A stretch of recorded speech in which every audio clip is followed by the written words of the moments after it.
September of 2010, two guys head to Peru for an adventure few people get to experience. To conquer the 50-kilometer trek from the Salkantay Pass to the northern entrance of Machu Picchu. The hike is grueling at times, but astonishing and inspiring the entire journey. This is the story of the Salkantay Trek to Machu Picchu. The boys meet up in Miami to begin their trip and travel to Lima, Peru. Here we are in Lima, Peru, waiting for our flight to Cusco. It's going to happen in a few hours. We've been here all night and we're really tired, really want to get to Cusco. It's going to happen. Rock on! Made it! 7 planes, sun to dawn, and we are here. Made it to Cusco, finally! Great! After checking in at the hotel, the men have an opportunity to check out a bit of Cusco before meeting with the tour operator from Mayuc, who explains the upcoming days. Okay, well, we just had our first introductory meeting to the Salkantay Trail. We're heading up this bad boy right here, and tomorrow we're going to be crossing through 15,000 feet. Yeah, that makes me a little bit nervous. I've never been that high before. I'm very nervous about this right now, especially about the altitude sickness, because that could be bad. It could ruin things in a big way. Morning rolls around, and day 1 of the trek begins with a brief pit stop at a local market for the trail cooks to load up on supplies, and a chance for Danny to learn a bit more about the culture. After loading up the van, they continue the 5-hour drive to the starting point. So we just arrived at our starting spot, and as you can see, there's a big mountain back here, got another one over here, and then the Calientes is actually over here to the left a little bit, which you can't see behind this ridge. And we're gonna have some lunch here and get started on our trek, but we made it. This is it. This is great. What are we eating here, Patty?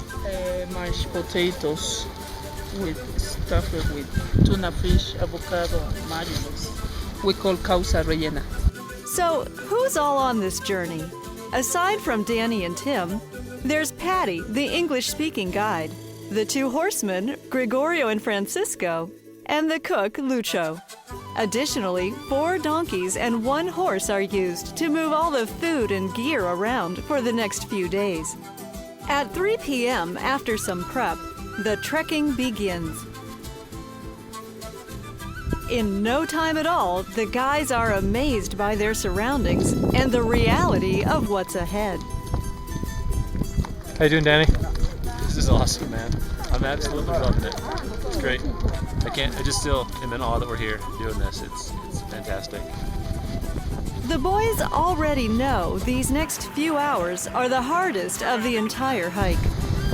The trail takes them from their starting point at 3,800 meters up to their camp at 4,450 meters.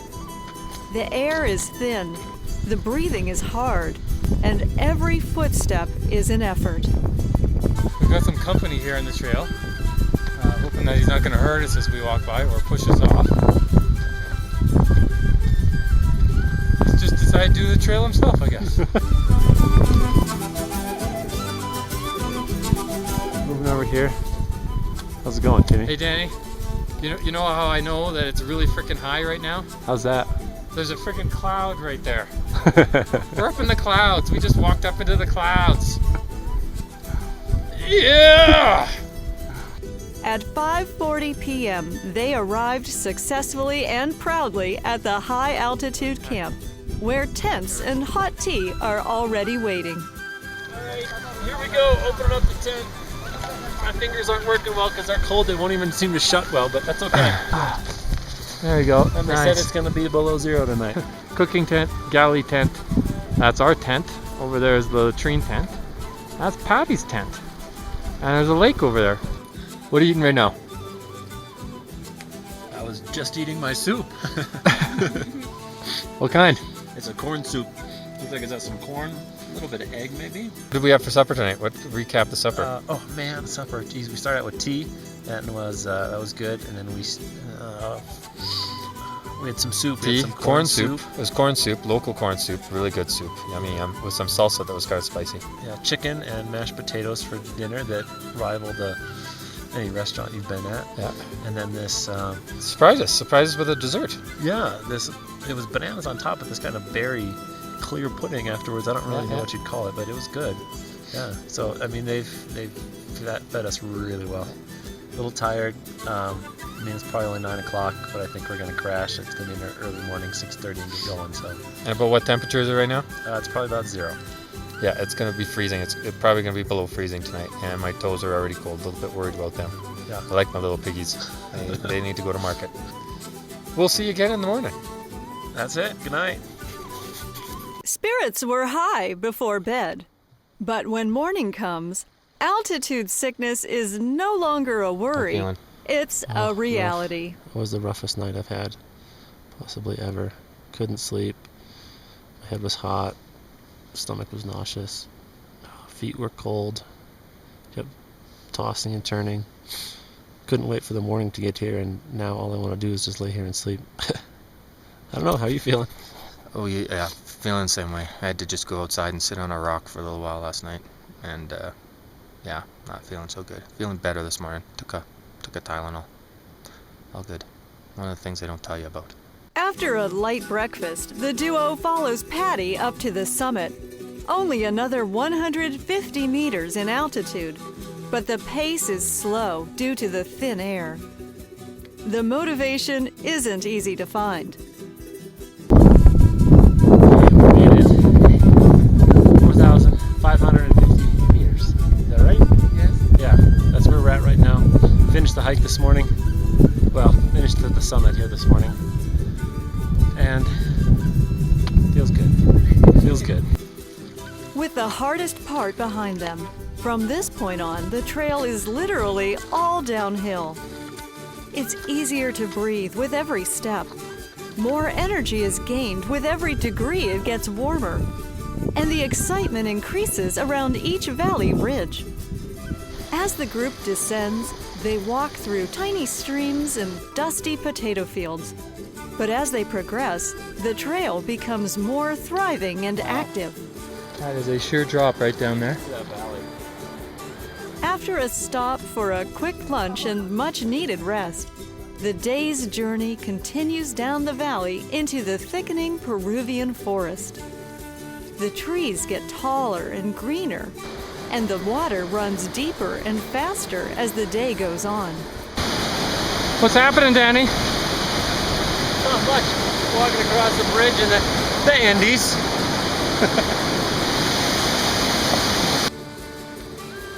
Feeling a bit warmer and livelier than they did starting out this morning, the boys finish up the last leg of the day's hike in good spirits as they approach their camp for the night.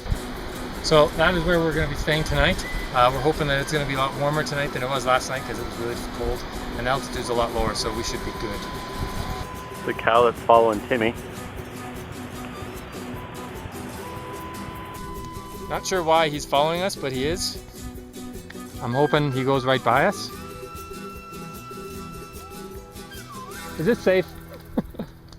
Okay, good. Moo! Alright, good. He didn't exactly charge me. That's all good. So this is our camp for our second night here.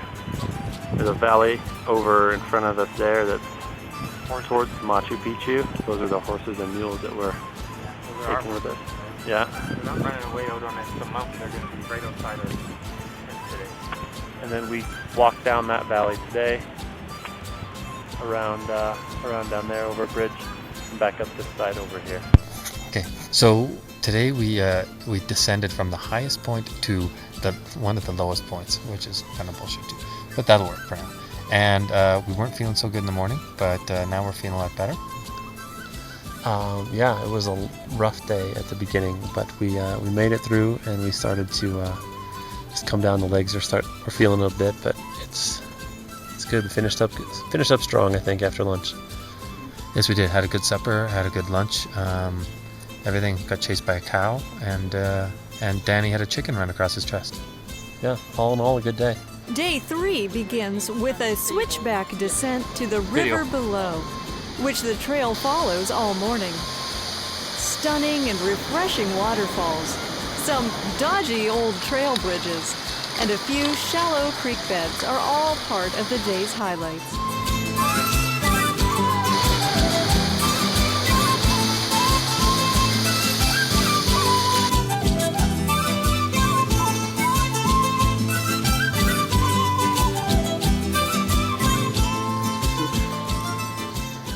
Kind.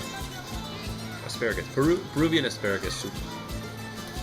After a hearty lunch and back on the trail, the snacking didn't end. Okay, so this is a local Peruvian passion fruit found here in the forest of the Andes, the trail. So this is how you do. You break it open like an egg. I'm not doing a very good job of it, but rip it open. And it looks like all this larva. And then you suck it out. Done. Good. Yum. All right, Timmy, what's going on here? We just found an avocado on the trail, and we're opening her up to see. It's gonna be pretty bad because it's obviously falling off the tree. Oh, actually that's pretty good. Pretty good. Timmy's gonna eat himself some avocado. Is it? Oh, that's pretty soft. That's really soft. Okay, here we go.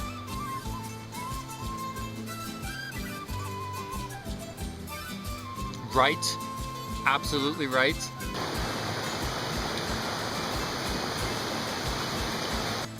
We've now found walnut, and we're gonna give that a try. And it's no good either. No, yeah, too dry. All right. Yeah, too dry. A little bit, no, too dry. Okay, so I think we have found something kind of rare around here. It's called the Galleta de Chocolate, and they're not really in season right now, but we think that this one could be just ripe enough. So we're gonna see what we can do here. Hey.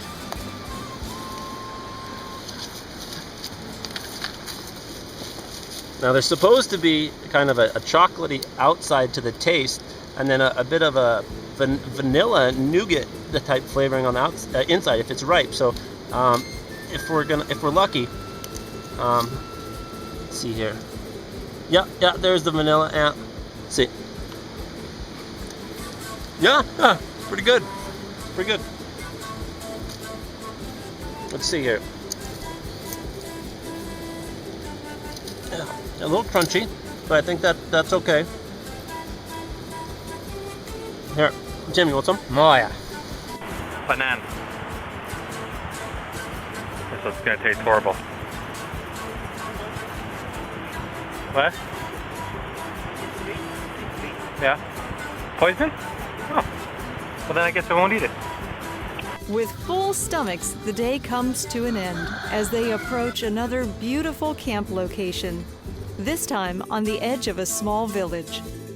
After a bit of cleanup and some wood chopping, it was time for dinner, where the group had an uninvited guest. So here we are, we're in the dinner tent, and as we're eating our spaghetti and our pudding this evening, we noticed, Tim and Patty noticed a friend that came to join us, and Tim's prepared here to tell you all about that. We have a baby tarantula that has joined us here in the tent. I have prepared myself here with the bite-proof attire. You're blinding me, so I can't see it right now if it jumps on me.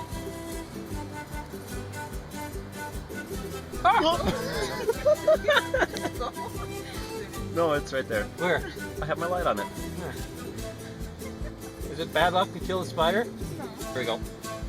Ah! There we go. Done. I killed the baby tarantula. I'm not gonna sleep very well tonight.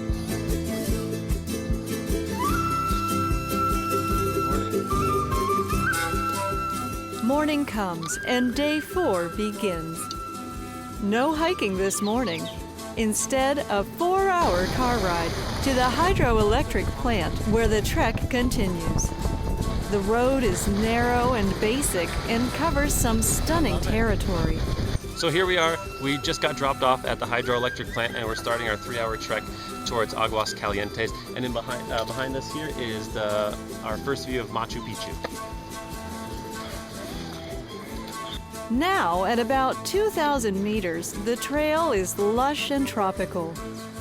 The valley path follows a train track and a river. And on every side, green mountains and blue sky are all around them. These rocks and waterfall, it's insane. I've never seen anything like it. I've never seen the water carve the rocks so smooth before. As Patty leads the men closer to their day's destination, civilization creeps up on them fast. So we have just arrived here in Aguas Calientes, which I can never say. And we're about to find our hotel. It's among these somewhere. Best known as the closest access point to the sacred Incan city, Agua Caliente is today's pit stop. Oh, I'm glad to be here. What a trip. Tired, but what a trip. Unbelievable. Just arrived into our hotel room. It's beautiful, and this is our view.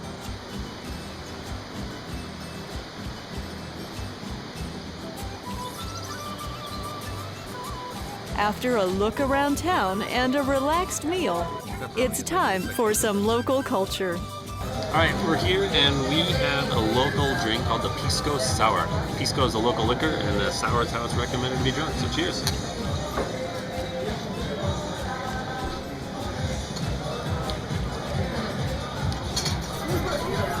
Not bad.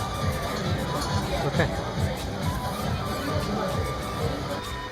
Day 5 morning begins with a bus ride to the top of the mountain and the entrance to Machu Picchu at 2,430 meters. This is where having an exclusive tour guide like Patty paid off. She knew every trail and path in the village and managed to take the two guys on an exclusive visit, avoiding all of the other large tour groups. And maybe allowing them a bit too much freedom. That's a 450-meter drop he's approaching. And what one guy does, the other of course has to try out too. Often referred to as the lost city of the Incas, it's perhaps the most familiar icon of the Inca world. Machu Picchu was built around 1450 AD at the height of the Inca Empire. It was abandoned just over 100 years later, in 1572, as a result of the Spanish conquest. It's likely that most of its inhabitants died from smallpox, introduced by overseas travelers. Oh, well, we're at Machu Picchu and we walked over to this drawbridge area. It's absolutely incredible. Just what these people have done here is amazing.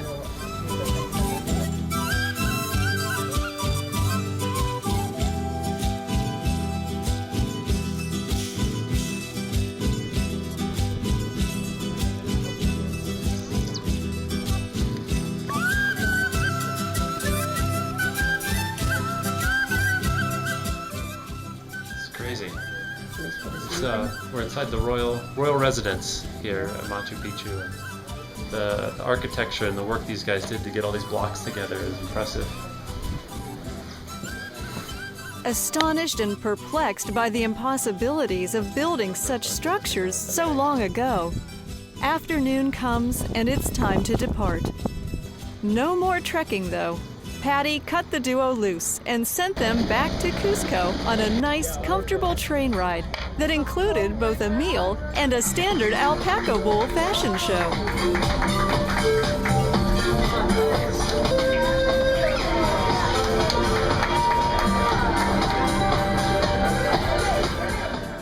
The trip isn't over yet, though. Rafting in Peru. Another day means time enough to take on some more adventure down a Peruvian river in the form of some whitewater rafting. An early morning lesson and it's on to the water for a half day of a wet and wild ride. Oh yeah. This.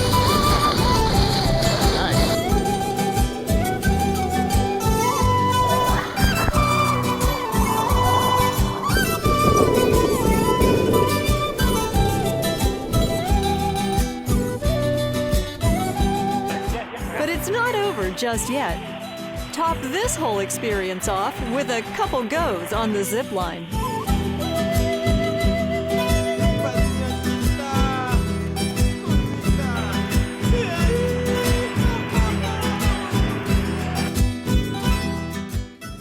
In all, 8 days were spent in Peru, covering 50 kilometers by foot and conquering an altitude of 4,600 meters. Cultures were experienced, foods were tasted, awe-inspiring views were seen, and most importantly, spiders were killed. This brings to a close the 2010 adventure to Peru.